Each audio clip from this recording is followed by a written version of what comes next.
Sessão ordinária de 2026.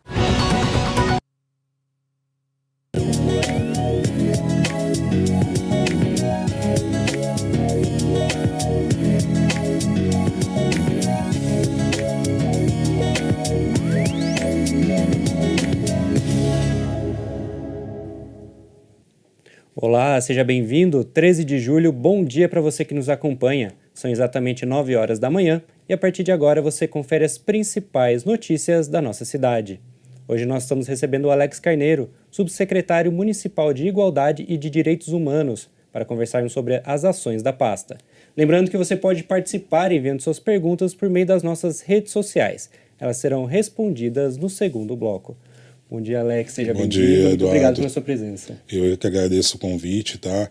Agradeço toda a estrutura aqui da TV Câmara, que sempre nos recebe aí com muita generosidade, acolhimento, tá? Assim como o Poder Legislativo de uma forma geral, né? Essa parceria legislativo-executivo que garante muito sucesso para nossa cidade.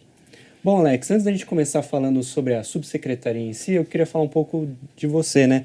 Você é professor, correto? Exatamente, eu atuo na educação já há 20 anos, quase 20 anos aí na educação, e o início da minha trajetória foi lecionando mesmo educação básica, aí através da rede pública, né? E depois também com a rede particular. E hoje eu leciono no ensino superior.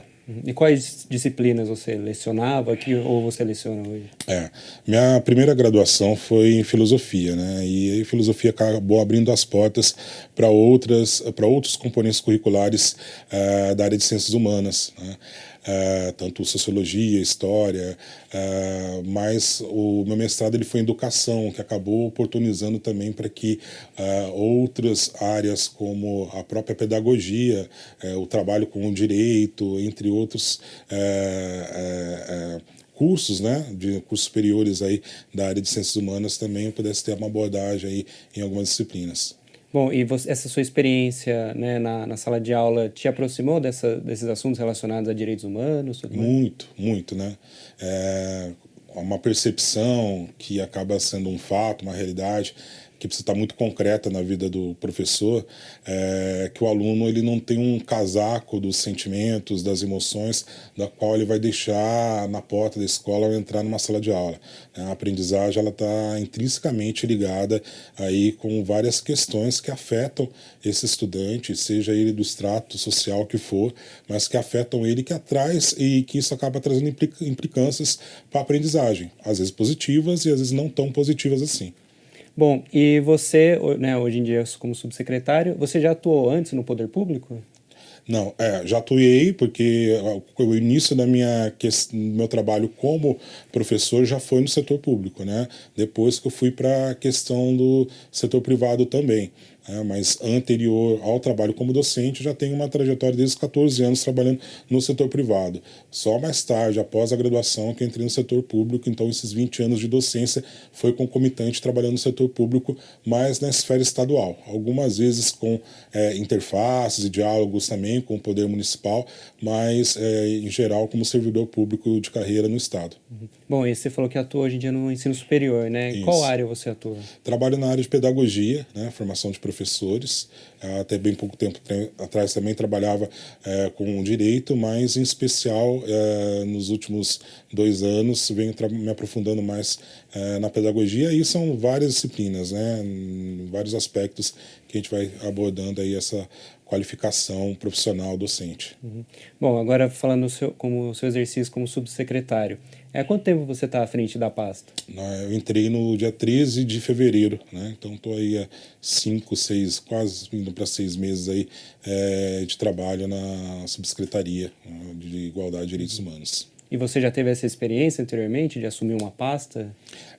Assim que eu entrei no trabalho como docente, eu também fui assumindo outras responsabilidades a partir de outros concursos que eu pude participar, né? Tanto como formador, enquanto coordenador pedagógico, na direção de escola, mas, sobretudo, quando eu assumi o último concurso como supervisor educacional, eu assumi aqui em Jacareí, e foi quando eu tive a oportunidade também de substituir à frente da dirigente regional de ensino. E aí acaba sendo uma pasta que é semelhante como se fosse a secretária de educação municipal que nós temos, mas na esfera estadual. Então, trabalho no âmbito regional, né?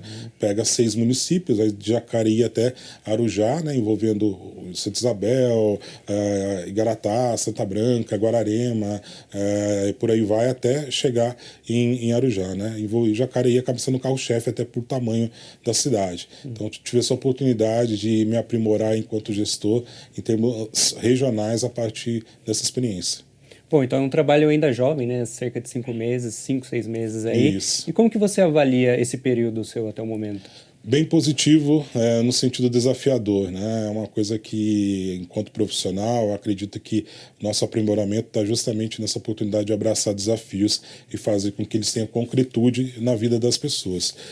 A esfera municipal, ela tem muito essa característica, né? Diferente de outras esferas, como a estadual, a federal, a municipal é muito mais capilar, ela está lá no território, ela está no bairro, ela está lidando com o munícipe numa constância ainda maior. Não que as outras não estejam, mas isso acaba sendo o nosso feijão com arroz, lidar ali com o município. Então, esse desafio de fazer com que a pasta de direitos humanos ela tenha, de fato, algo concreto na vida das pessoas, tem sido bem desafiador e aí é um acréscimo e tanto de experiência profissional e humanitária também, né? Acima de tudo.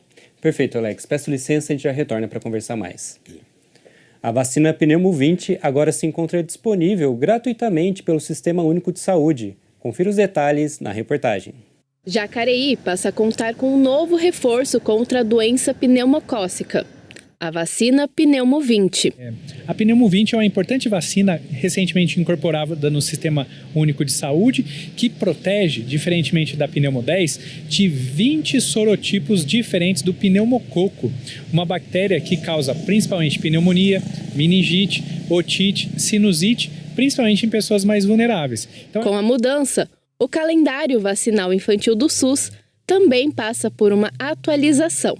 As crianças com 2 meses de idade vão começar tomando a Pneumo 20, com 4 meses vão fazer a dose com a Pneumo 10 e um reforço com 12 meses, 1 ano, com a Pneumo 20. É muito importante que as crianças que iniciaram corretamente esse ciclo vacinal, ela vai ter esse ciclo completo. Caso a criança tenha de 5 meses a 12 meses, ela vai fazer esse ciclo que eu falei. E caso ela tenha de 12 meses a 5 anos de idade, ela vai fazer o esquema com uma única dose de Pneumo 20. No período de 2024 a outubro de 2025, o Sistema Único de Saúde registrou mais de 34 mil atendimentos relacionados à doença pneumocócica. A Pneumo 20, que antes estava disponível apenas na rede privada, agora se encontra disponível gratuitamente. Para o sistema público de saúde é muito importante ter a incorporação dessa nova vacina, porque ela vai realmente proteger as nossas crianças e essas pessoas que vão fazer uso da Pneumo 20 e principalmente vai diminuir a procura por internações e, consequentemente, a gente vai ter uma queda dos óbitos, principalmente por pneumonia e meningite no município. A orientação é que pais e responsáveis fiquem atentos ao esquema vacinal e procurem uma unidade de saúde para manter a caderneta das crianças em dia. Todas as nossas unidades básicas de saúde estão com a Pneumo 20 disponível. O horário de vacinação é das 8 às 16 nas unidades tradicionais e nas unidades 12 horas estende-se período até às 18 horas. Importante que a pessoa traga o documento, né, da criança e, principalmente, se tiver a carteirinha de vacinação, trazer em conjunto. Caso ela não tenha e a criança já tenha costume de tomar no nosso município a vacina, as informações já estão no nosso sistema de gestão. E voltamos a falar com Alex Carneiro, subsecretário municipal de Igualdade e de Direitos Humanos. Bom, Alex, eu gostaria de perguntar agora, né, a gente está falando de uma subsecretaria, né? Onde ela fica localizada na prefeitura? Certo. Bom, em termos administrativos, é sempre bom ressaltar que a Subsecretaria de Igualdade e Direitos Humanos ela é um braço da Secretaria de Desenvolvimento Social. Aproveito a oportunidade para fazer menção e agradecer ao nosso prefeito Celso Florencio e também a nossa secretária de Desenvolvimento Social, Juliana Dualib, pelo convite integrar, mas ela, a partir da última reforma administrativa, ela passou a fazer parte do desenvolvimento social. Antes ela estava ligada à comunicação e agora no desenvolvimento social. De modo físico, ela está aqui hospedada no programa Família Segura, no prédio do programa Família Segura, que fica na Avenida Major Acácio, aqui na Beira Rio, né, 432. Então nós estamos aí nesse trabalho também conjunto com o programa Família Segura. Bom, qual que é a importância de estar próximo, então, à Secretaria próximo não, né? Dentro, né, da Secretaria de Desenvolvimento Social? Como isso contribui para os seus trabalhos lá? Sim, tem tudo a ver, porque a Secretaria de Desenvolvimento Social, ela toca nessas peculiaridades de vulnerabilidades mais gritantes, né, que estão presentes aí no dia a dia da população. E quando eu falo de vulnerabilidade, é bom destacar que vulnerabilidade não está associada só a questões econômicas, também a outros aspectos de violência que, porventura, né, as várias pessoas que compõem a nossa população podem estar passando. Então, nesse sentido, faz com que a pasta de direitos humanos ela saia de uma esfera um tanto quanto mais discursiva e dê as mãos para questões práticas que estão aí, de repente, atingindo o território, o bairro, as casas e, sobretudo, as pessoas. Uhum. E qual que seria o principal objetivo, qual o principal trabalho da subsecretaria? Perfeito. Bom, o primeiro trabalho, talvez mais desafiador, é fazer com que justamente o tema da pasta Direitos Humanos não seja entendido como algo restrito a alguns episódios de grandes catástrofes, né, sociais, mundiais, que também está em jogo os direitos humanos nesse momento, mas que não seja entendido só nesses momentos e que também não seja entendido como um artigo de luxo para algumas sociedades em que, de repente, consegue um fôlego maior quando o DH está lá em cima e aí eu vou falar de direitos humanos. Não, direitos humanos, sobretudo, é falar de dignidade humana, é falar de direitos básicos, e isso está presente em todas as secretarias. Então, um aspecto fundante nisso tudo, e que eu dialogava não só com o nosso prefeito, mas com a nossa secretária Juliana, essa transversalidade que a subsecretaria precisa ter para que ela possa ter ações concretas, né? Então, quando fala de dignidade humana, fala de direitos básicos, eu falo de direito à educação, eu falo de direito ao saneamento básico, eu falo de direito à habitação, eu falo de direito à segurança, e isso está presente nas várias secretarias. Se a gente não tem esse diálogo constante e, mais que diálogo, esse trabalho efetivo juntamente com as demais secretarias, embora estejamos administrativamente ligados à Secretaria de Desenvolvimento Social, vai ser sempre um trabalho que vai ficar a desejar, porque a gente não chega na concretude de mostrar isso para a população o porquê é necessário trabalhar direitos humanos, sobretudo de uma maneira preventiva, né? Quando a gente fala de conscientização, de formação, é trabalhar de maneira preventiva sobretudo. Bom, você citou aí a questão da conscientização, né, uma questão de prevenção, mas a secretaria também trabalha, a subsecretaria também trabalha com questão de denúncia? Nós podemos acolher as denúncias não no escopo de ouvidoria, porque nós temos a ouvidoria municipal para isso, nós também temos outros canais, como o Disque 100, que está ligado ao governo federal, que faz a tratativa mais adequada sobre a denúncia. Quando a denúncia chega até para a gente, o nosso trabalho é de fazer com que haja uma orientação para que essa escuta qualificada possa acontecer do modo apropriado no devido setor. Então vamos colocar aí um exemplo, a violência contra a mulher, que é um tema que acaba sendo um carro-chefe aí nesse combate à violência contra a mulher. Uma mulher que chega nessa situação, ela é aconselhada até para que não haja revitimização sobre essa narrativa do que aconteceu com ela, que ela passe por um processo escutativo. Isso muitas vezes é feito em parceria com o CREAS, com o DDM, né? E ali é feita uma orientação para que seja o tratamento mais adequado para a circunstância. Tá? Então, respondendo de modo bem resumido, a ouvidoria em si é feita por outros canais, mas a gente colabora nessa ponte, nessa porta de entrada também, para que possa ser bem qualificado esse trabalho. Bom, e como a subsecretaria busca fazer o processo de conscientização? Através de campanhas, como é que é? Nós temos campanhas, nós temos formações, lembrando que as formações acabam sendo o nosso trabalho mais intenso, não só com servidores, que é algo constante, né, no nosso processo, mas com os munícipes de uma forma geral. E aí, quando a gente fala de munícipes de uma forma geral, tanto no aspecto comunitário, e isso tem sido uma característica forte nossa nesses últimos 4 meses, de estar no bairro, de fazer um trabalho itinerante, de conscientizar a população no território, mas também de modo institucional, tanto na esfera pública quanto na esfera privada. Nós temos um diálogo constante com as indústrias, com as empresas da região, e aí também fica um convite para as empresas que se interessarem num trabalho de conscientização com os funcionários, enfim, até porque o próprio clima, né, organizacional possa ter uma efetividade maior. Nós também temos essa disponibilidade de fazer um trabalho formativo dentro das empresas privadas, então não se restringe só ao trabalho comunitário com os munícipes e tampouco só com os servidores públicos. Bom, e como que vocês fazem para os munícipes terem um maior conhecimento sobre o trabalho de vocês? Como que vocês buscam se aproximar deles? Existe um meio de comunicação direto? Sim.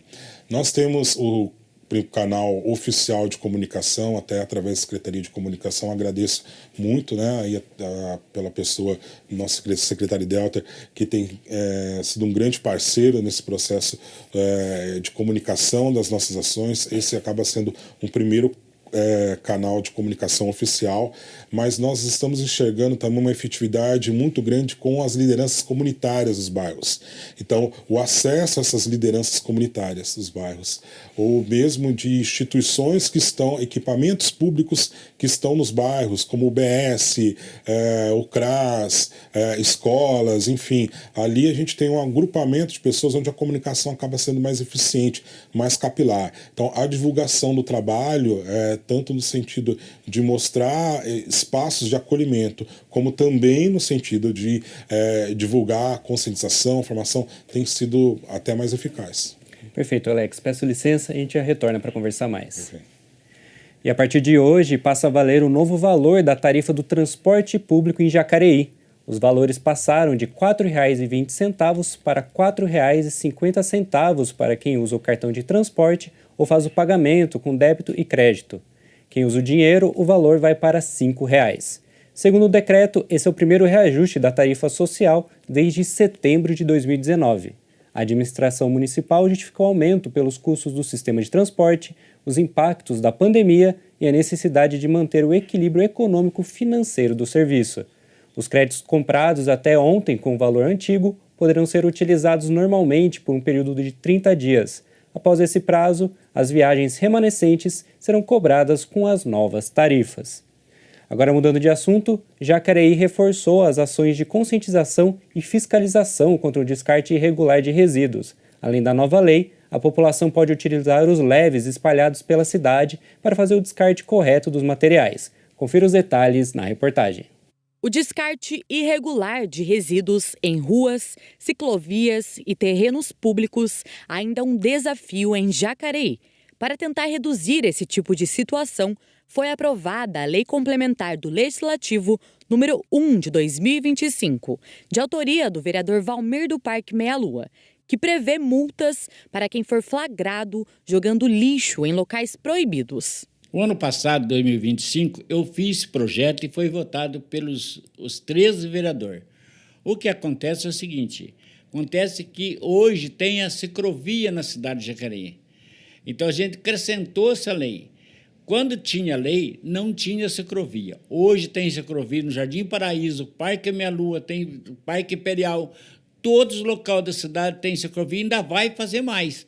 O que eles fazem hoje? Eles passam de carro e jogam as garrafas. E quando eles jogam as garrafas, a garrafa quebra na ciclovia e aí a pessoa vem fazer caminhada de tênis, ou outros que não têm tênis vêm de chinelo, que vai ter para a escola, e chega ali, quebra o caco de vidro, entra no tênis. E aí chega em casa e tem que arrumar o alicate para tirar. E a reclamação de quem faz a caminhada foi muito grande. A penalidade pode ser ainda maior quando o descarte envolve materiais cortantes, perfurantes ou outros itens que ofereçam risco à população. Em caso de reincidência ou quando há algum tipo de benefício para o infrator, o valor da multa também pode ser dobrado. Os fiscais estão aí, tem um marronzinho. Quando eles vê jogar assim na ciclovia, eles mesmo podem multar, porque eles também são fiscal do povo. Eles também ganham do povo para fiscalizar. E eu espero que isso aí vai a punir de quem joga essas garrafas, porque não pode fazer isso aí. O caco de vidro não tem lógica de jogar na ciclovia ou nas vias públicas, zona rural, e aí cortar o pé do povo. Não pode fazer isso. E para quem quer ajudar a manter a cidade limpa e evitar multas, a solução é simples. Em Jacareí, a população encontra os leves, que são os locais de entrega voluntária, para fazer o descarte correto de materiais. Os resíduos são separados de acordo com o tipo de material. Esse processo facilita o encaminhamento correto dos itens e contribui para a reciclagem e a preservação do meio ambiente. Dos 7 leves, 5 funcionam de domingo a domingo. E os outros 2, eles funcionam só de segunda a sábado. E dentro de todo leve tem ao menos funcionários, 2 ou 3 funcionários, que conseguem indicar o descarte aonde que fica já separado esse material internamente. Então, leve, os munícipes podem levar lata de tinta vazia, a ferro, eletrônicos, papel, vidro, plástico, entulho, podas de árvore, podas de jardim. Então, lembrando que são menores volumes, A gente está falando aqui no máximo até 1 metro cúbico de volume. Além dos pontos de entrega voluntária, a Prefeitura também disponibiliza um guia com orientações sobre o descarte correto dos resíduos domésticos e os endereços dos leves disponíveis no município. O material explica de forma simples como separar itens recicláveis e não recicláveis no dia a dia. O Guia do Correto Descarte de Resíduos Domésticos, ele tem esse foco, é residencial. Então, é para a população em geral, para ser usado pelas crianças, pelos adultos, pelos professores. Ela faz uma orientação muito didática, muito prática do dia a dia das pessoas em sua residência. Então, a gente passa pela sala, pela cozinha, pelo banheiro, pela lavanderia, tudo que uma residência gera de resíduos. Aí a gente fala também de doações, de campanhas solidárias. É uma cartilha que tem o foco em orientar, educar e incentivar a solidariedade. Manter a cidade limpa depende da participação de cada morador. Atitudes simples, como descartar o lixo no local correto, ajudam a preservar o meio ambiente, evitar problemas urbanos e fortalecer a conscientização da população. A população como um todo, criança, adulto, idoso, nós temos que ser responsáveis pelos os resíduos que nós geramos. Então, ela bate nisso. O tempo todo ela fala, olha, você consumiu isso, então você vai descartar dessa forma. Nós falamos um pouquinho também sobre consumo consciente e descarte responsável. Tudo aquilo que você compra, você tem a responsabilidade de descartar, certo? Onde? No lugar devido, no lugar correto. Então, nós trabalhamos muito com essa orientação. Eu costumo dizer que é uma informação educativa. Com a nova lei e o reforço das ações de conscientização, a expectativa é de que o descarte irregular diminua e que a população utilize cada vez mais os serviços disponíveis para o descarte correto dos resíduos. E voltamos a conversar com Alex Carneiro, subsecretário municipal de Igualdade e de Direitos Humanos. Bom, Alex, a gente falou bastante, sobre a questão da conscientização, que a subsecretaria faz, e também a subsecretaria realiza diversos encontros, fóruns, Qual que é a importância desse tipo de evento? Sim, eu diria que tudo que nós conversamos até agora é um aquecimento para aquilo que de fato precisa ficar evidente para a população. Antes até de falar das ações é importante mencionar que nenhuma dessas ações acontece de forma isolada, né, de forma unilateral, individual. Tem toda uma equipe por detrás disso. Uma equipe que me antecedeu, né, e aí eu agradeço as subsecretárias que passaram pela Subdi anteriormente e também os assessores que passaram, mas tem a equipe atual, né? Então nós temos uma equipe bem robusta aí trabalhando mesmo em prol de ações que envolve fóruns, envolve tantos outros encontros formativos. E aí, de modo bem prático, né, para estar citando, esses eventos, né, eu não diria nem eventos, vamos dizer assim, trilhas formativas, porque o evento dá uma ideia de algo isolado, né, muito pontual, e não é assim que a gente trabalha com educação, né, e eu estou falando de educação para além da escolarização, estou falando de progresso humano mesmo, né, vamos colocar nesse sentido, tá? Nós temos um plano estratégico que se organiza em 5 macroeixos, né, entre eles a vulnerabilidade socioeconômica, né, como o primeiro macroeixo, também a questão da violência e proteção social, como terceiro macroeixo nós temos aí a questão da saúde, né, quarto macroeixo a questão da equidade e igualdade, e por último a eficiência administrativa. Por que eu estou citando os macroeixos, né, antes de falar dos temas e das ações de uma forma mais concreta? Porque quando a gente fala de direitos humanos, a pauta de direitos humanos ela é muito vasta, né? Ela é muito ampla, então os assuntos eles vão ganhando mais força em determinado momento, outros vão surgindo, né?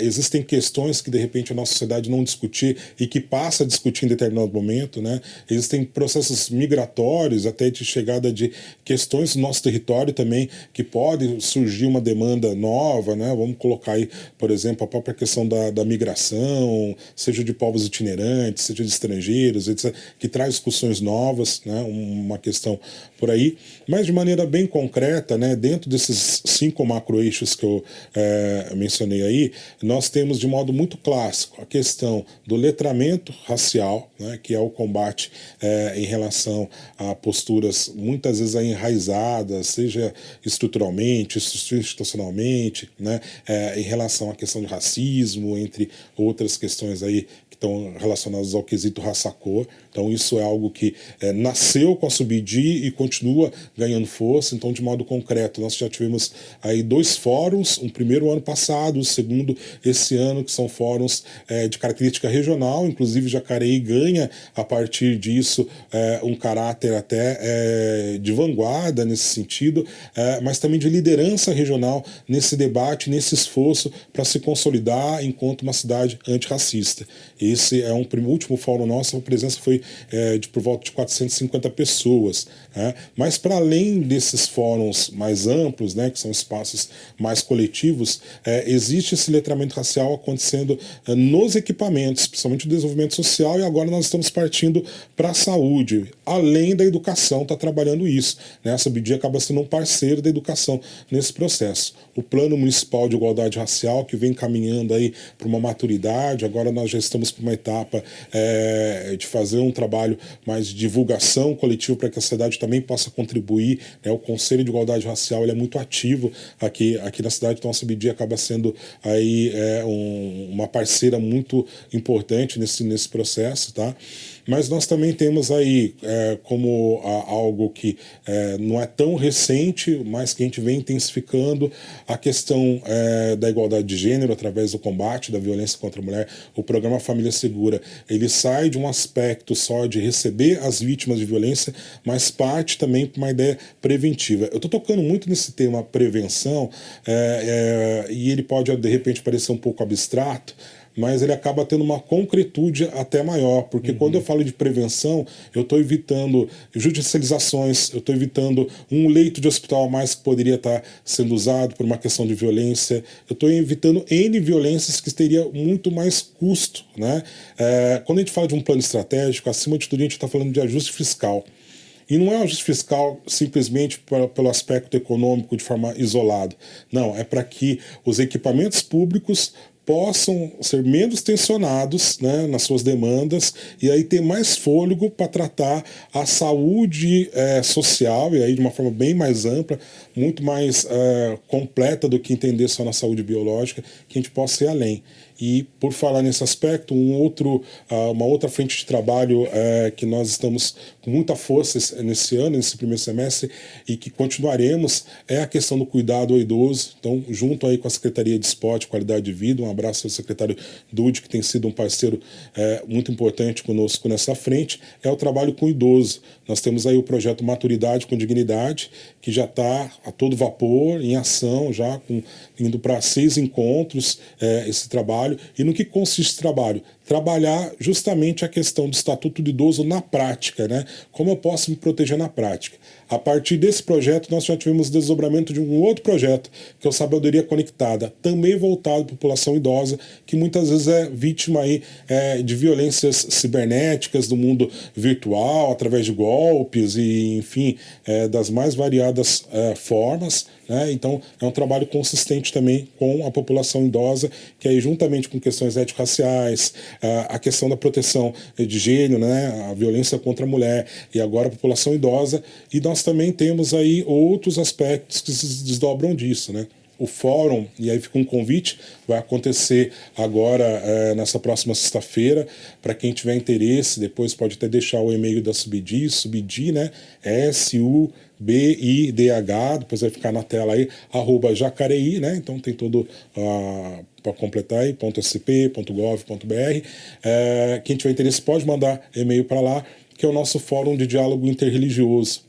Esse fórum tem sido a nossa menina dos olhos, porque a força das lideranças religiosas, né, a potência da voz, isso é uma fala até da nossa secretária Juliana Dualib, que eu gosto de guardar com muita preciosidade, a potência da voz das lideranças religiosas chega em pontos em que muitas vezes o poder público não consegue chegar. Né? Esse diálogo é ali nos templos, né, espalhados nos lugares mais distantes aí dos nossos territórios, que muitas vezes essas pessoas que foram violentadas em seus direitos têm essa apresentação dessa violência. E é onde a gente consegue um diálogo, é onde a gente consegue entender de que maneira contribuir e dar as mãos. Né? Nunca pensar em formar divisões, mas sim pontes. Né? Então, nessa próxima sexta-feira, fica aí o convite para o nosso encontro, será às 2 horas da tarde, no salão do Paço Municipal, no segundo andar, porém precisa fazer inscrição antes, tá? Então, mandando aí por e-mail, faz inscrição. É um canal potente para estar trabalhando questões relacionadas à dignidade humana. Lá não é discutida questões relativas a dogma de fé, não é esse o intuito. O intuito é trabalhar a questão da dignidade humana e de que maneira que a gente pode dar as mãos, né, com os crentes e não crentes que compõem a nossa sociedade, compõem esse mosaico lindo, colorido aí das diversas expressões de fé que nós temos no município, pode trabalhar em conjunto, né? Por último, não menos importante, não deixar de destacar agora uma novidade para Subidi, que é a juventude. Né? A juventude ela vem com toda a força. No município ele acaba de receber um certificado, município amigo da juventude, até pela adesão à pauta da Agenda Jovem SP, que é uma maneira também de se sintonizar com outras políticas públicas na esfera estadual, aqui de São Paulo, mas mais do que receber um certificado, a gente assinou um compromisso de construir políticas públicas para a juventude, mas com a juventude, né? O jovem falando como ele gostaria de ser atendido pela saúde, pela segurança, pelo desenvolvimento social, pela educação, enfim, nas mais diversas pastas, nas mais diversas frentes. Então esse é um outro convite aí que nós conclamamos a juventude jacariense para fazer parte. Bom, como você falou, né, são formações, né, ou seja, são vários encontros. Você citou alguns que vão acontecer, né, daqui a pouco, mas durante o ano vão ter outros encontros também? Sim, nós estamos com uma agenda bem robusta, né, ao longo do segundo semestre.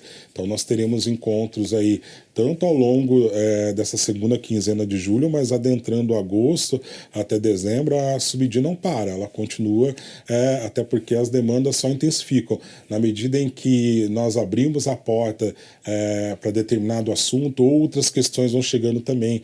A população vai enriquecendo esse debate, e mais que um debate, a população vai enriquecendo com ações concretas e conjuntas, né, poder público e sociedade, para que a gente possa ter um trabalho mais efetivo. Perfeito, Alex. Peço licença e a gente já retorna para conversar mais. Nós vamos para um rápido intervalo e no próximo bloco você confere mais notícias sobre a cidade e vai saber mais sobre o primeiro diagnóstico do mercado cultural. A gente volta já.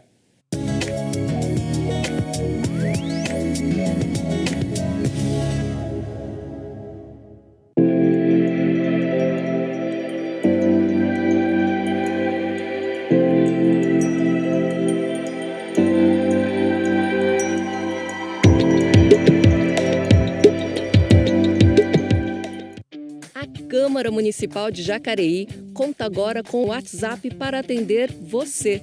Nosso número é o 39552200. Você também pode nos adicionar pelo QR Code aqui na tela. O atendimento ocorre de segunda a sexta-feira, das 8 às 17 horas.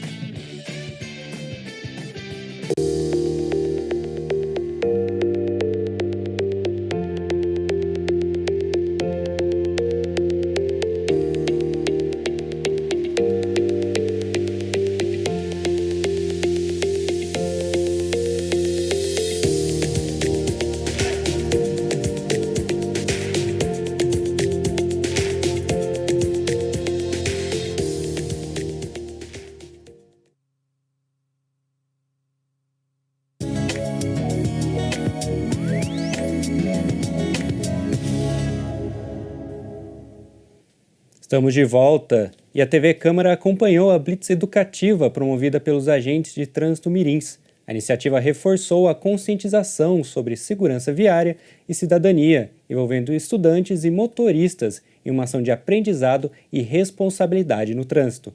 Confira na reportagem.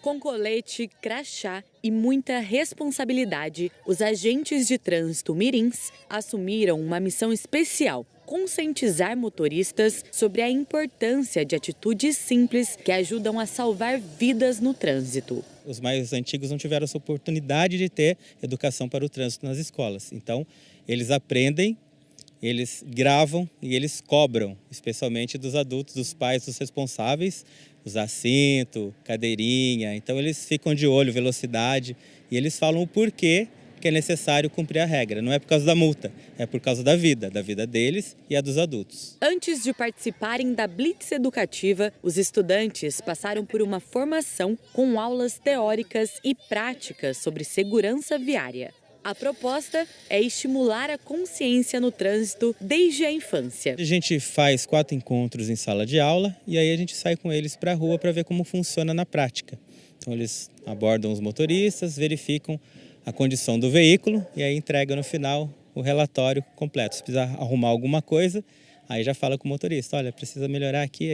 Então eles, na prática, vão ver como é que funciona. Com o aprendizado na prática, as crianças foram às ruas para conversar com motoristas e motociclistas. Durante as abordagens, realizaram um checklist de segurança e reforçaram orientações sobre o uso do cinto, o respeito à sinalização e a atenção a pedestres e ciclistas. Foi muito legal participar da blitz, eu vi carro, eu vi se o farol estava funcionando, o farol da ré estava funcionando e tudo está funcionando, estava tudo ok. O que tem que estar funcionando é o farol de trás e o farol da frente.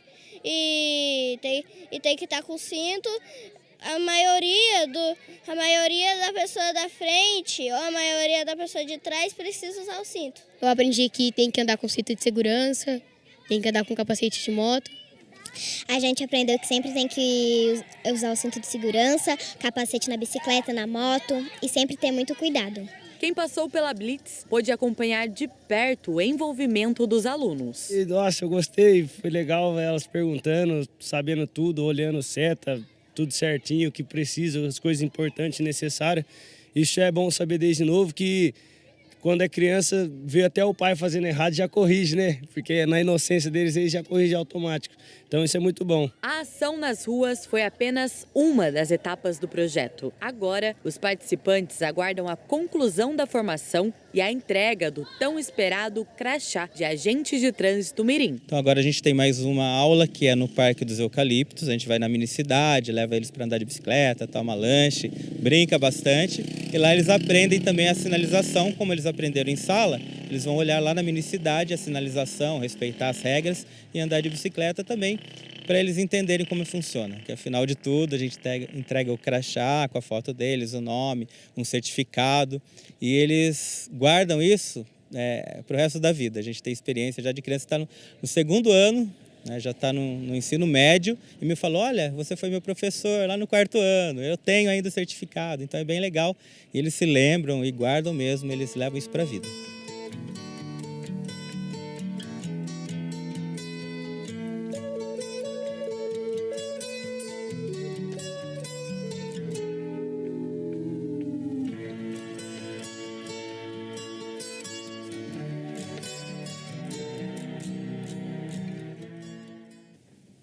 E voltamos a falar com Alex Carneiro, subsecretário municipal de Igualdade e de Direitos Humanos. Bom, Alex, a gente falou aqui bastante, né, sobre as ações que a subsecretaria vem realizando aqui na cidade, mas eu gostaria de saber o que poderia ser feito ainda mais, né, para tornar Jacareí uma cidade ainda mais inclusiva. Perfeito. Nós temos aí uma seara, um campo enorme de ações que ainda podem ser realizadas, mas eu digo que sempre em conjunto e com critérios, com indicadores. Se tem uma aposta que nós firmamos fortemente desde o início dessa gestão que iniciou agora em fevereiro com a Subidi, juntamente aí com a secretária Juliana Dualib e nosso prefeito Celso Florencio, foi esse trabalho através de indicadores. Eu não posso pensar em ações, pensar em temas a ser trabalhados por uma predileção ou uma ideia de, olha, esse tema eu navego com mais tranquilidade, então vou abordar isso como carro-chefe. Não, tem que ser a partir de uma necessidade real e concreta da população. De que forma que a gente vai captar esses indicadores, né? Bom, no primeiro momento a gente já fez um levantamento inicial que são através de dados mais universais, como o censo, promovido pelo próprio IBGE, questões relacionadas ao índice de progresso social, o próprio IDHM, né, o índice de desenvolvimento humano do município e por aí vai. Mas só isso, trabalhar de forma genérica ainda não é suficiente para que a gente tenha efetividade enquanto gestor público. Eu não diria só como gestor público, gestor de uma forma geral. Se a gente pode simplificar essa palavra gestão, tomada de decisão. Como que a gente vai fazer uma tomada de decisão mais assertiva, que incorra em menos erros, né, que possa trabalhar de uma maneira de fato mais efetiva, com essa questão dos indicadores. E para isso a gente vem construindo desde fevereiro um painel de indicadores de direitos humanos que nada mais é do que trabalhar os direitos básicos, como que está acontecendo no bairro, então com nomes, mapeando o território mesmo, né? Inicialmente nós começamos com um trabalho aí em parceria, nós temos a grata situação aqui em Jacareí de ter os 2 únicos demógrafos do Vale, estão aqui na Prefeitura de Jacareí. Eu deixei meu abraço para o Leandro e para a Roberta Rosenbach, que é o Leandro está na Secretaria de Saúde e a Roberta no Semaplan, que são parceiros, né, firmes nessa construção do painel de indicadores, mas inicialmente nós iniciamos um trabalho muito forte com a FATEC, que tem o curso de geoprocessamento de dados aqui na nossa cidade e que com muita generosidade, deixo um abraço aí ao Daniel, coordenador do curso, a direção da FATEC de uma forma geral, mas com muita generosidade criou uma disciplina de extensão só para trabalhar com números de Jacareí e aí de diversas secretarias. Nós estamos trabalhando de uma maneira de ondas, né? Então começando com poucas secretarias e depois aumentando para um número maior até chegar na totalidade desses dados, porque cada secretaria vem com um idioma, uma forma de absorver esses números e a gente precisa colocar isso dentro de um padrão, mas a partir do momento que esses números começam a dialogar, começam a conversar, eu vou apontando de modo visceral bairros onde eu tenho necessidades concretas e reais a partir dessa questão dos direitos básicos, ou seja, da dignidade humana, né? Nós já avançamos esse trabalho com a FATEC, agora estamos nesse processo de fazer com que isso seja mais visual, através de geosite, de territórios, de modo a ficar mesmo assim uma ferramenta de governo não só para Subidi, mas de uma forma geral para o município, para todos os secretários, sobretudo para o prefeito, né, para que ali eles possam enxergar aonde de fato nós podemos agir com maior efetividade e urgência diante das inúmeras demandas que nós temos. Bom, você tem falado bastante, né, como que o executivo tem feito essas ações, mas eu quero saber como que tem sido o diálogo, né, da subsecretaria com o legislativo, né? E como que o poder legislativo também pode contribuir com as ações? Sim, o poder legislativo tem sido um grande parceiro da CBD. Desde que eu cheguei, eu tenho percebido isso com muita força, né, no sentido de proposições para ações que vão subsidiar legalmente esse trabalho. O legislativo, é óbvio que ele tem um poder de fiscalização, de chegar até o bairro com muito mais propriedade também, de apontar cenários que precisam ser continuamente melhorados, né? Cenários concretos, reais, da vida das pessoas que estão ali, né? Do indivíduo, né? De uma maneira assertiva. Mas ele também pode trabalhar com marcos normativos que vão subsidiar esse trabalho nosso, né? E esses marcos normativos, esse diálogo na construção de marcos normativos tem sido um trabalho bem interessante. Por exemplo, nós estamos aí caminhando para construção em conjunto de um trabalho relacionado à cultura de paz, que tem tudo a ver com todos esses temas que eu relacionei anteriormente nos blocos anteriores aí do programa de hoje, relacionado ao CBD. Então, quando a gente fala de cultura de paz, na verdade eu estou falando do grande guarda-chuva que vai hospedar todos os sistemas, e é um trabalho que está sendo feito em conjunto aí, executivo e legislativo. Então, eu diria que à frente da fiscalização e à frente da criação dos marcos normativos são pilares robustos aí para que a gente possa ter um trabalho mais assertivo. Perfeito, Alex. Peço licença e a gente já retorna para conversar mais. Ok. Agora falando sobre saúde. A partir de amanhã, dia 14, a Secretaria de Esportes e Qualidade de Vida oferece aulas gratuitas de caminhada e corrida de rua no Parque Linear do Campo Grande. As aulas são destinadas a jovens, adultos e idosos, independente do condicionamento físico. As aulas serão realizadas às terças e quintas-feiras, das 6 horas da tarde às 9 horas da noite. Já as inscrições devem ser realizadas diretamente no local, nos dias das aulas. Mudando de assunto, professores e alunos do curso de administração do campus Jacareí do Instituto Federal produziram o primeiro diagnóstico do mercado cultural da cidade. Saiba mais sobre a pesquisa na reportagem. A cultura está presente no dia a dia, nas ruas, nos palcos, nas telas e nas tradições. Mas, por trás de cada expressão artística, existe um mercado que movimenta ideias, oportunidades e a economia. Muito além da arte e do entretenimento, a cultura tem papel fundamental na economia brasileira. Em 2025, o setor empregou cerca de 6 milhões de pessoas, segundo dados do IBGE. Para compreender como o mercado cultural se organiza em Jacareí, o Centro de Pesquisa e Inovação em Consumo, Mercados e Negócios do Instituto Federal de São Paulo, o CEPIM, elaborou o primeiro diagnóstico do setor na cidade. A professora do curso de administração do Instituto, Simone Lisboa, foi a coordenadora da pesquisa. O meu objetivo ao produzir o diagnóstico era muito claro: trazer informação suficiente para munir tanto a classe artística quanto a Fundação Cultural, gestores públicos de cultura, de informações, de dados para eles planejarem, para terem um horizonte de desenvolvimento do município a partir da cultura, a cultura como um eixo. Então, quando eu pensei no diagnóstico, e eu busquei muito essa informação tanto na Fundação Cultural quanto com a classe artística, nos territórios, né? Eu fui chamando o pessoal para conversar. Por quê? Porque a gente tinha que oferecer ferramentas e informações para uma mudança. Durante o levantamento, o contato direto com os produtores culturais de Jacareí foi fundamental para a construção do diagnóstico. Lívia, estudante do curso de administração, fez parte da equipe e conta como foi participar do projeto logo no primeiro ano da graduação. Foi apaixonante, assim, porque, como eu falei, eu entrei na pesquisa. E pesquisa, mesmo sendo uma parte da extensão junto com o ensino, a extensão é completamente diferente. Com a extensão, a gente entende o porquê está no curso, assim, começa a fazer sentido. E como já no primeiro semestre eu já entrei nisso, eu já consegui tanto fazer as aulas e entender o que a comunidade precisa, como conversar. Valdir Capucci, produtor cultural de Jacareí, participou dos encontros promovidos pelo CEPIM. Assim como outros artistas da cidade, ele contribuiu para a construção do estudo, compartilhando experiências e informações com os estudantes. Foi feito convite aberto e, como sempre, os artistas não são unidos, né?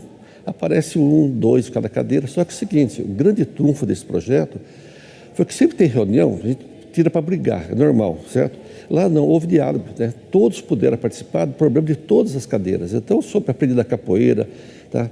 Do muralismo, então, lá a gente conversava, não estava preocupado em discutir. Né? Então, foi criada assim eu via como ajudar outro setor, outros entravam na minha área também, então foi bem diálogo constante, fizemos várias sugestões, fomos ouvidos, pudemos falar sem celeuma, né? E realmente o diagnóstico feito é um caminho que vai ajudar muito a Fundação Cultural e o município. Foram 2 anos de pesquisa, encontros e trocas de experiências. O resultado é um diagnóstico que revela alguns dos principais desafios do mercado cultural de Jacareí, como a baixa participação dos jovens e a necessidade de maior profissionalização do setor. A gente atrela muito assim o profissionalismo, porque o profissional é aquele que vive da sua arte, né? Eu sou profissional de administração, sou professora profissionalizada, porque eu estudei para isso e eu vivo disso, né? A ideia do profissional é isso. E o que acontece os artistas? Como é tudo muito difícil, como não tem um projeto, não tem investimento, eles não vivem disso. Então, inclusive, a gente notou no diagnóstico, que foi um dos resultados que mais me surpreendeu, sabe? Que os jovens não estão fazendo cultura. Porque não querem, virou uma coisa para aposentado, para gente mais velha, ou que tem outra atividade e fica ali, ou porque ama muito, ou porque ainda está na luta, né? Mas geralmente são pessoas mais velhas, que isso é bom também. Mas tem que haver renovação, tem que haver gente nova chegando, né? A gente percebeu, e para mim foi interessante, como esse pensamento de pesquisa, analisar esses dados e ver eles, assim, na minha frente, sabe? É algo que eu podia tangir, era tangível, eu conseguia ver que era necessário políticas públicas dentro da periferia, assim, ajudando a arte que já está lá, que já existe, que é muito forte, a florescer ainda mais. E eu percebi isso nos dados para falar, olha, a periferia está fazendo arte, ela é a renovação dessa área cultural, como que a gente viabiliza essas políticas públicas, né, para alcançar esses lugares. Isso começou a ser inspirador assim, para mim, então acho que foi o que mais chamou a atenção. Com o diagnóstico concluído, o trabalho do Instituto Federal, em parceria com os produtores culturais de Jacareí, continua. O objetivo é que a pesquisa vá além do papel e se transforme em ações concretas para o fortalecimento do setor.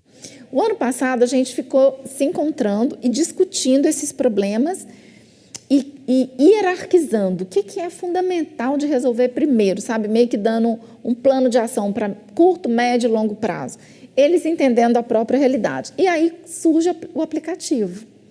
Né? A ideia do aplicativo, porque eles não sabem quem é quem, não há uma rede.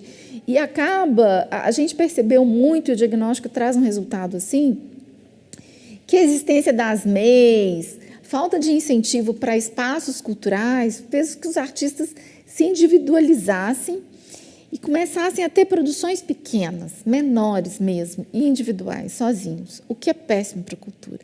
Cultura, a ideia é ter um espaço onde 1000 coisas acontecem, né?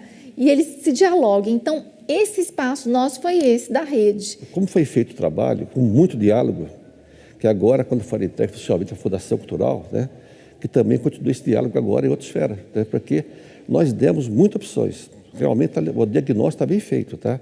Agora, a gente sabe que a aplicabilidade é difícil, nem tudo pode ser feito. Mas o que conseguimos dialogar e levar em frente, em função desse diagnóstico, é a realidade do Jacareí. Nós opinamos, quando digo nós, os artistas mesmo, tá? Foi muito bem discutido. Assim, eu opinei não só na minha área, eu vi que a área de um terceiro interfere na minha e a minha na do quarto, né? Quer dizer, as 8 cadeiras tiveram uma participação efetiva. Para quem quiser conhecer o estudo em detalhes, o primeiro diagnóstico do mercado cultural de Jacareí está disponível na íntegra no site do Instituto Federal, o jcr.ifsp.edu.br. E voltamos a falar com Alex Carneiro, subsecretário municipal de Igualdade e de Direitos Humanos. Bom, Alex, estamos chegando aqui já no final da nossa conversa, né? Agradeço mais uma vez sua presença aqui hoje. Bom, e eu queria que você, então, reforçasse o convite, né? Que vamos ter aí, nas próximas semanas, aí, o Fórum Interreligioso e da Juventude, e quais os meios que as pessoas podem entrar em contato, saber das ações que vocês vêm promovendo aqui na cidade. Perfeito. maneira mais apropriada, o próprio site da Prefeitura. Então, eu recomendo que entre no site da Prefeitura de Jacareí. Lá nós temos a aba das secretarias. Dentro da aba das secretarias, nós temos a Secretaria de Desenvolvimento Social. E quando clica no Desenvolvimento Social, logo abaixo vai encontrar a subsecretaria lá. Lá nós também temos canais de comunicação, para além do e-mail, que acaba sendo um canal de comunicação mais direto, que eu já passei aqui, tá? Então fica aí como uma possibilidade de um contato direto. Além da possibilidade também de fazer uma visita física lá para o prédio do Família Segura, aqui no Major Acácio 432, que é sempre um espaço de portas abertas em horário comercial que está aberto, né? Nós teremos aí para os próximos dias, né, alguns eventos e encontros de uma importância muito grande, como o Eduardo bem mencionou aqui, Eduardo, essa questão do Fórum Diálogo Interreligioso na próxima sexta-feira, às 14 horas, tá?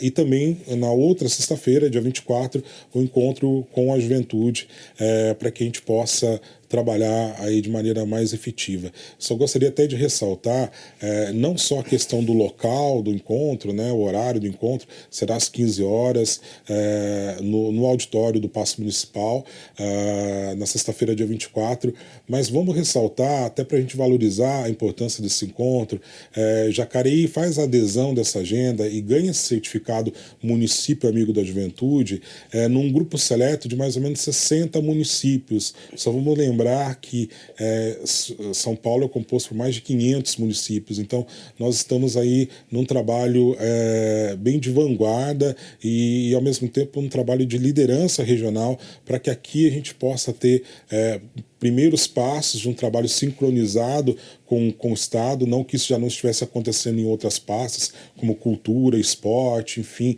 tantas outras já estava acontecendo, mas agora falando de políticas públicas que não pode se confundir com política partidária, não pode se confundir com outras interpretações, mas sim de ações concretas em prol da juventude nos mais diversos territórios, das mais diversas formas de pensar. Perfeito, Alex. Agradeço mais uma vez a sua presença e tenha um bom dia. Obrigado, bom dia. Lembrando que ao meio-dia você confere a reprise dessa edição e pode acompanhar todas as reportagens produzidas por nossa equipe por meio das redes sociais. Se cuide e até mais.